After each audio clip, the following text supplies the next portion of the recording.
turim dar vieną padarytą F12 automobilį, grįžus iš Amerikos. Uždėtas jam paketas, perdažyti ratai, mėlyna spalva, tamsiai. Salonėlis irgi įspūdingas, tuoj praeisim, parodysiu. Tai va spoileriukai uždėti, kaminai nudažyti, pilnai europintas jau, užsiniauks dar langai. Einam į vidų, pažiūrėsim. Buvo Amerikoje muštas galinis sparnas, duris ir buvo be empako. Ir buvo šovęs lubinis airbagas vienas. Tai salonėlis Napa, geras geltonas su juodu. Alcantara, geltonas lubas, irgi su juodom detalėm. Apsiuvinėtas, individualas. Nedėjom M slengstukų, palikom individualų.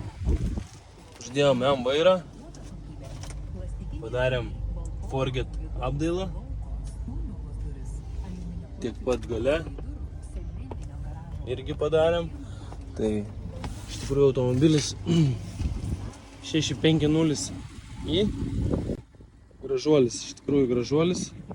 Gerai derinas salonėlis. Iš tikrųjų kaip naujas. 80 štukų ridos, man atrodo. Automobiliukas. Žvėrys. Ką padirbėta. Vėl automobilis bus pardavinėjamas. Kam gal įdomu. Toks 650 kupė. Tikrai gražus.